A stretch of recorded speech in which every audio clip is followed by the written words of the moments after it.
My history with the Metroid series is rather odd. While it has been a series I've been interested in for quite some time, collecting a number of games throughout the years, it's never been something I just dedicated time towards getting into. How the cycle would go would be that I'd play a Metroid game, say it was good, and then mess around with some other games like BlazBlue for the rest of the year. By no means was there anything wrong about the games, as I thought they all played marvelously, but something never landed correctly like I hoped it would, which would convince me to dive headfirst into the series. But fast forward to 2021, where after 10 years, a new Metroid game came onto the scene in the form of Metroid Dread, and I haven't played it yet, let alone bought it.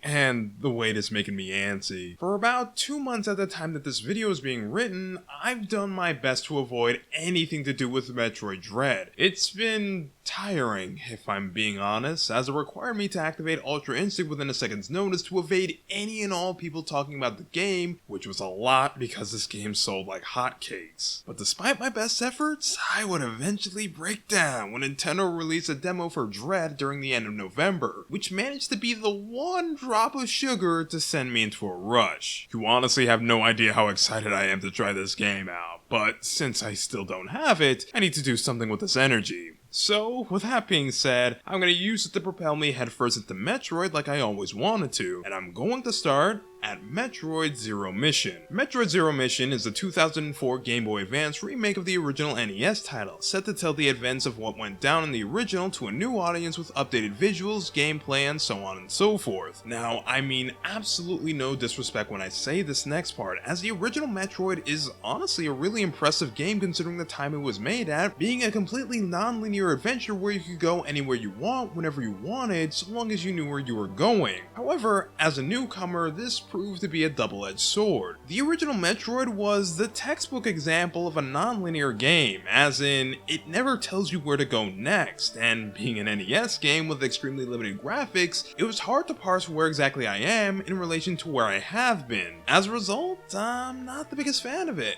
But this is also the biggest reason as to why I wanted to start again with Zero Mission. Now, I haven't played Zero Mission before making this video, so I wasn't sure of how well it got the job done of recreating Metroid for a brand new audience. But after finishing it up, I can tell you it is one of the best experiences I've had with a Game Boy Advance game. How does it do it? Well, strap right in, because we're diving right into Metroid Zero Mission. Upon booting up the game, you're immediately hit with the story. Galactic bounty hunter Samus is hired by the Galactic Federation to defeat the evil brain known as, Mother Brain. And that's it. Metroid as a series was never known for its, for lack of a better term, detailed stories. It's very minimalistic in what it gives you to latch onto. For the most part, it's just gameplay and what you yourself can get out from the adventure. And I gotta say, it really works. Zero Mission takes advantage of the Game Boy Advance's better hardware to flesh out Zebeth as a whole, introducing brand new bosses, wildlife, and enemies to the game, which helps it feel like you're exploring a living ecosystem. The best part about this are the mini-bosses, who don't have graceful rooms where you get to fight them in. For the most part, they just appear, as if they're animals trying to defend their territories. Granted, they are in designated rooms, as except for the centipede, you can't encounter bosses anywhere else. But there is something really cool about running past a room thinking that there's not much to it or has something that you can come back later to get, and then suddenly there's a mini boss. My favorite example of this is the bug boss, where upon defeat it crashes into the floor. For now you can't do anything about it and head down to Ridley, where you see a cocoon. For the time being, you can't interact with anything down here either, and when you get back up to the boss, you find that it burrowed its way underground, and the cocoon from earlier is now open. Within a couple of screen transitions, this extremely pathetic boss just turned into something more terrifying, as my mind at the very least raced with the possibilities of what it could turn into and what was waiting for me at the end of the tunnels. As you reach the end of the bug's tunnel, you're led into an underground cave where the bug transformed into a moth, and now you have a brand new boss fight after just finishing the last one. It's stuff like this that makes Zero Mission really engaging for a remake as well as a standalone game for newbies, as it throws so many twists and turns that it catches you off guard more often than not. Of course, with bosses and enemies around, you're going to have to do whatever you can do to keep yourself alive, which brings me into the gameplay. Zero Mission is a Metroidvania, a genre in which it and Castlevania created thanks to both of their most popular and well-received titles releasing around the same time, where you explore and find power-ups either in designated locations or hidden throughout the world. A big part of Metroidvanias is a sense of scale when it comes to your character's strength, going from as weak as a kitten to a force to be reckoned with, and Zero Mission does that in spades. When you first start the game, Samus starts out pathetically weak, to the point where her normal beam can't even go full screen, leading to a lot of these generally weak enemies to put up a much bigger fight thanks to your reach being so bad. This being accentuated by her health only getting 99 units of total life, meaning that you gotta be careful or risk getting an early game over. Heck, in some cases you don't even need to fight enemies to get a game over, as entering certain rooms can deal damage to you thanks to the heat being unbearable. This is how the game is, until you get the long beam and your first mission expansion, and then suddenly you can play the game. I cannot stress how significant every power-up you get feels, getting you further and further away from that tense beginning where literally anything can murk you, to the point where you can get hit and just not care about damage. Energy tanks, which increases your health by another 99 units, and the Various suit, which protects you from hot environments as well as acid, are the main reasons why you're able to become so bold and have less regard for your health. And on the opposite side, Zero Mission provides a plethora of offensive weapons to handle any and all threats. I already mentioned the long beam and missiles, which for early game manage to do the job, but soon after you get the charge beam, which not only deals more damage than your regular beam, but also has a neat quirk where if you jump into an enemy while it's fully charged, it instantly unleashes the beam. The beam in particular gets a lot of different sub-abilities, allowing it to not only become a good default way of dispatching enemies, but can be used for travel, finding hidden items, and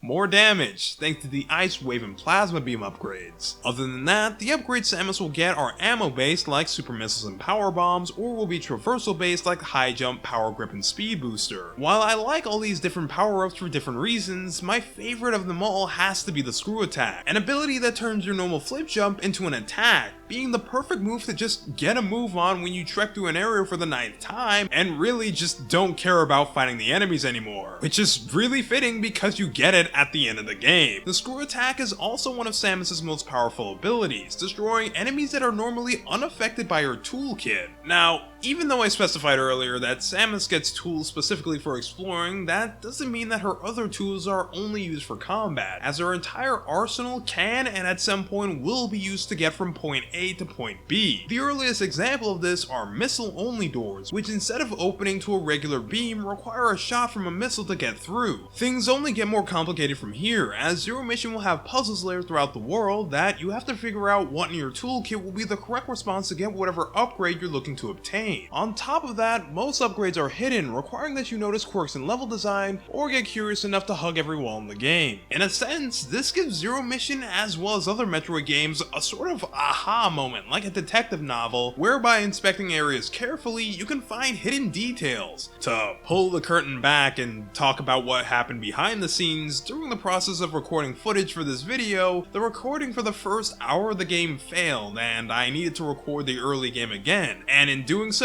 I came back to rooms that originally I couldn't find anything in, only to spot a hidden detail I missed, which led to another upgrade. Every time I found something like this out, it was immensely satisfying, as I was being rewarded for paying attention to the design of the world. Now, secrets don't just stop at upgrades, as despite the game having dedicated map rooms which allow you to see the layout of new areas, there are often hidden areas not indicated on the map, which are quite extensive. Similarly to the aha feeling that fighting hidden upgrades give out, these hidden passageways manage to scratch a similar itch, rewarding a keen eye and curiosity. It should be noted that most hidden areas are necessary to complete the game, and in some cases, said hidden areas are flat out told to you that they exist thanks to the new Chozo statues. Now, in addition to the stone pigeons that give you upgrades, new Chozo statues have been added into the game to point the player in the direction they should be going to make progress, which can sometimes lead you to places off the map, cluing the player into the fact that Zebeth has locations that's more than meets the eye. Considering that the original game had nothing to guide you through this labyrinthine planet, I think the new Chozo statues are a welcome change, as they don't stop the fun of exploring and discovering a new area, they just tell you where you need to go. However, there is one Chozo statue that could have been streamlined a bit better. I'm talking about the one where you head down to Norfair to reach a Chozo statue that tells you to head back up to Brinstar to get an upgrade so you can hit another Chozo statue which tells you to head back down to Norfair to continue on with the game. There's no real reason as to why you couldn't get the upgrade in Norfair, but knowing how beloved Metroid games are in the speedrunning community, I wouldn't be surprised if there was already methods upon methods to get around this. Now, everything regarding Samus and the world of Zebeth is great,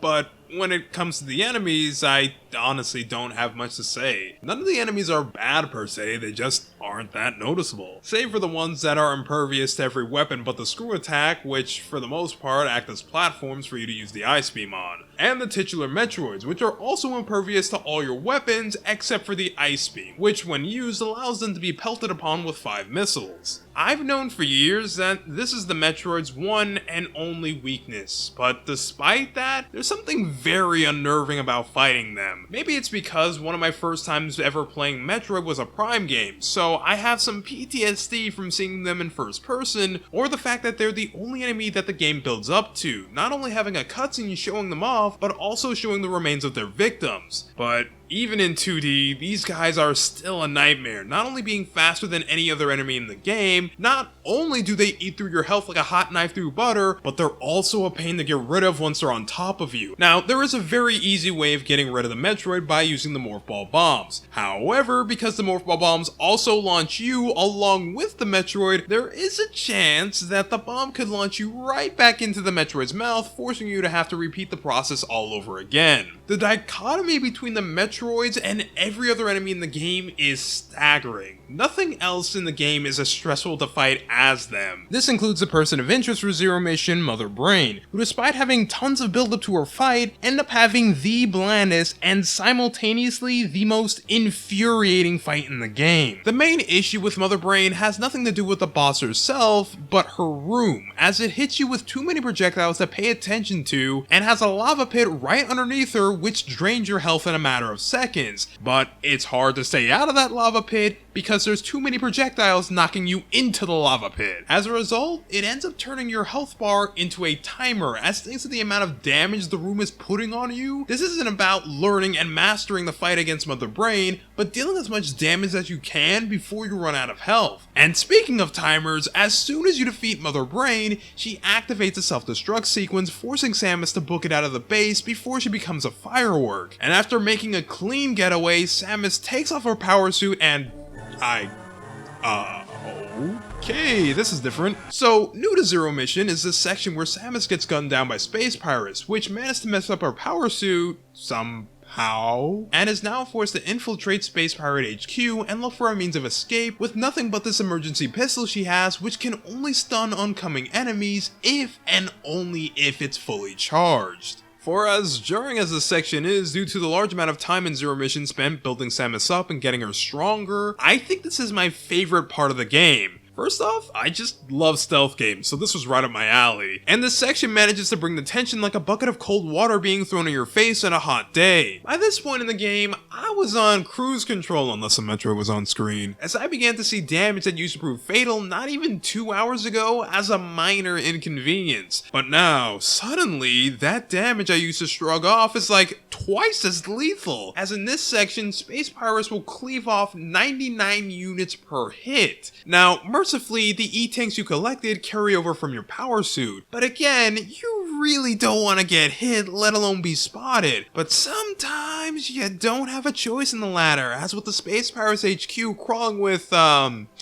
space pirates, it's hard to avoid them. Thankfully, space pirates aren't the smartest group in the galaxy, as simply finding a dark hole to hide in will throw them off your trail. But dang if they aren't relentless. The second the alarm is sounded, the whole ship guns after you and will stop at basically nothing to hunt you down, as space pirates literally hurl themselves at you at points. But hands down, the scariest part about this section is the speed of the space pirates, giving you barely any time to take things in. The second the alarm sounds, you gotta go and have faith in whatever move you make next because you don't have time for errors. Once again, I love this section's uniqueness and how it was able to spark back up tension after the latter half of the game became a leisure stroll. And the cherry on top of it all is when you finally make your way through the HQ and into an agent shows a ruin where upon completing a trial, you're awarded with your power suit back along with a few new bells and whistles that you initially didn't have access to in the form of the unknown upgrades, which were initially incompatible with Samus's original power suit. These upgrades are the aforementioned plasma beam, the space jump, which lets you jump indefinitely so long as there's not a ceiling to stop your upward momentum, and the gravity suit, which lets Samus travel underwater unhindered by the change in gravity. This section is the cathartic payoff to the Metal Gear 1 Samus was in just a moment ago, as you tear right through Space Pirate HQ armed with the strongest version of the power suit at your disposal. Literally nothing can stand in your way except for these black space pirates who go down in a lot of hits and deal a lot more damage to boot. Although now that I think about it, this is probably the average damage of a space pirate, but because I stay on screen a lot longer, it adds up more quickly. But other than those particular breed of space pirates, literally nothing will give you trouble here. Not even the true final boss of the game, Mecha Ridley, whose health is apparently tied to how many upgrades you collected throughout your run, and since I got only 60% of items, it made this fight incredibly easy. And with that, Samus makes it... Wait, what? Another one? Okay, so after running through Space Pirate HQ at breakneck speed, Samus enters into one of their escape pods where she leaves the place before it can explode, ending the game. And that was Metroid Zero Mission, a really darn good recreation of the NES original, which surprisingly, upon completion, Zero Mission reveals that it came packaged along with it as a completion bonus. So if you wanted to see how different the two are, then you don't have to look far. I'm honestly just over the moon with this game, and grateful that it exists as a way to get new players like myself into Metroid with as little hardships as possible. Normally, this is the part where I tell you how easy it is to find and buy Fusion, but Nintendo are a bit odd with their library of work as they don't have a lot of their games available for purchase on the Switch. If you want to buy Fusion, you'll have to dig up your 3DS or Wii U, assuming you have either, and purchase it there, although it won't be available for much longer unless the masses begin an uproar like they did for Sony, as the Wii U and 3DS eShops will be down in less than a year. And while buying it physically on the secondhand market may always be an option, you may want to be a bit wary because, whoo, this game is expensive! For all the ease Zero Mission may have given me getting into Metroid, I wish it could just be as easy to find.